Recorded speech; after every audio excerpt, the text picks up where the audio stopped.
Hi, welcome to Draw Tip Tuesday. My name is Koosje Koenen and I love drawing, and I think you do too, otherwise you wouldn't be visiting my channel. Right now, as I'm filming this, our apartment is in a state of chaos.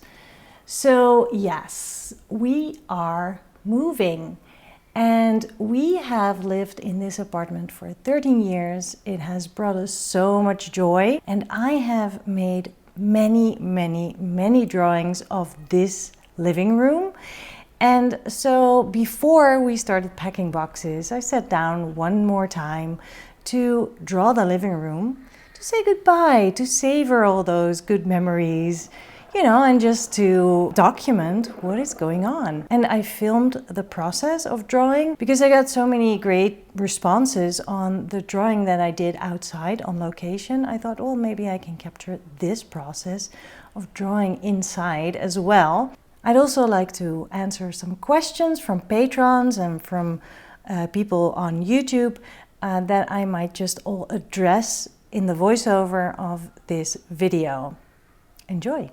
One of the questions that I get a lot from students, patrons and online followers is, where do I start? First of all, don't think too much, just start.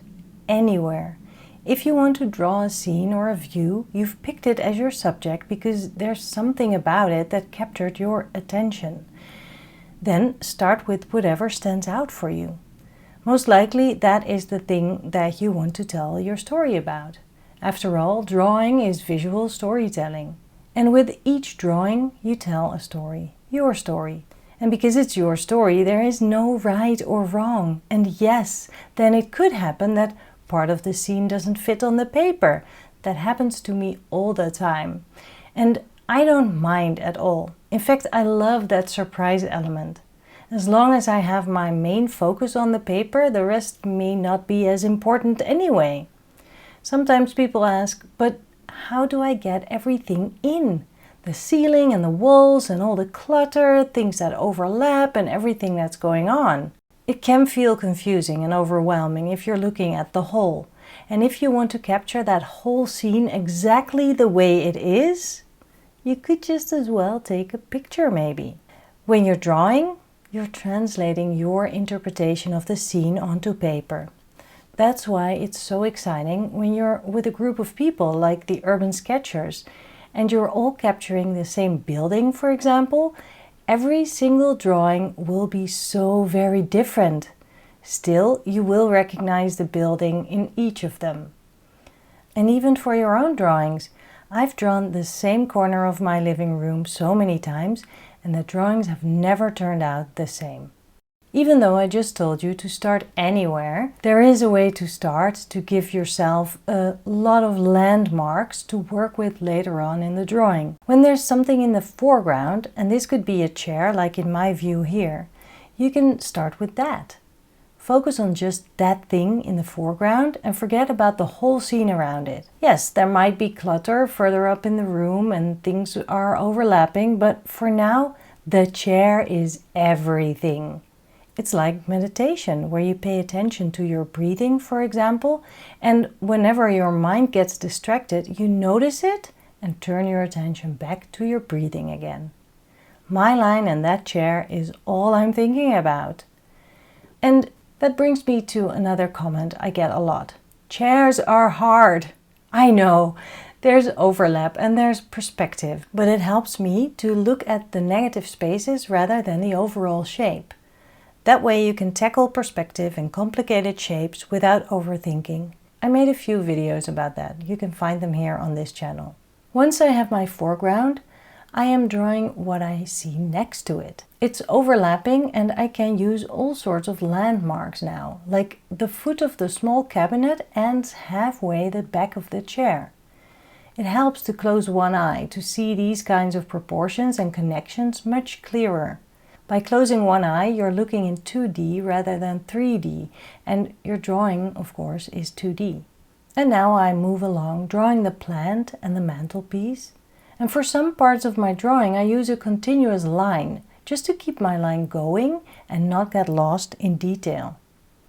And that answers two questions from patrons. Penny says that she struggles with the details of a scene, and Dee would like to know how to simplify and identify what tells a story rather than capturing it all. Well, let's unpack those questions. The details of a scene can be the overwhelming part, right? Whether it's clutter in a living room or chairs and tables in front of a cafe. Decide how important you find these things to describe. Sometimes when I'm drawing a building, I'm happily drawing along, and then suddenly I realize that there's a lot of things going on at the bottom of the building. I hadn't really noticed or realized it when I started drawing, because it was the shape of the building or the balcony or the color that struck me. So then I know the balcony or the color, they are the important part of my story. Do I need to add whatever is going on at the bottom of the building? You can skip it, or you can draw it. There is no right or wrong. Often I enjoy drawing these kinds of things. They are part of a street. They characterize what kind of street the building is in. But often I simplify them. If there are bikes, maybe a few circles and lines can describe the clutter of bicycles. Chairs and tables, try and find the main horizontal and vertical lines and try to abbreviate. When it's clutter in the living room, maybe scribbly lines and a few blobs of color are enough to describe it. Abbreviation is really helpful when you want to simplify. How to identify what tells the story? Well, listen to your thoughts. Is there something particular about the scene that you would talk about with a friend? Maybe that's your main focal point. You don't have to draw it all. And if you do, consider adding shading or color to just parts of the drawing, so you can emphasize on the story you want to tell. Some people jump around in their drawings. I often stay close to the lines that I've put down. I'm knitting my way through the scene, really only focusing on the shape that touches the shape that I just put down on paper, then the next shape and the next. I'm not even thinking about what will come later, like the ceiling or the wall on the other side. All I worry about is figuring out how to put down the shapes that I am drawing then and there. Again, meditative and being present in the moment. Some lines are very wonky, but I'm not letting my inner critic distract me about it.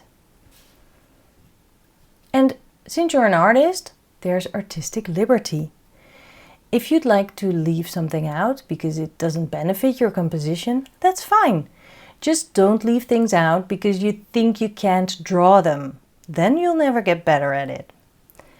I'm actually adding something in order to make the composition more balanced. Because I started drawing the chair kind of in the middle of the page, I now have white space left at the bottom. I could use this to add writing, but I'd rather fill the page with more drawing. So I'm adding the mug of coffee. And now that I did that bit of hatching for the coffee in the mug, I feel that gives too much emphasis. The eye loves contrast, so the attention gets attracted by the coffee now, while I want my story to be about the space of the living room and kitchen behind it. To solve this problem that I just created for myself, I add more dark bits. I also filmed my process and the watercoloring, but guess what? Through the drawing, by then I was so hunched over that my head is blocking the camera. A rookie mistake, I know. Oh well, at least it shows how much I was enjoying drawing and forgot about the camera.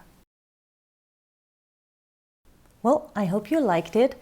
I will be off packing more boxes.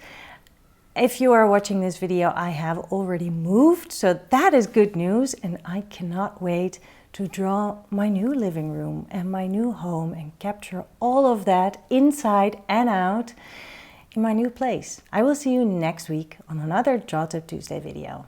Bye!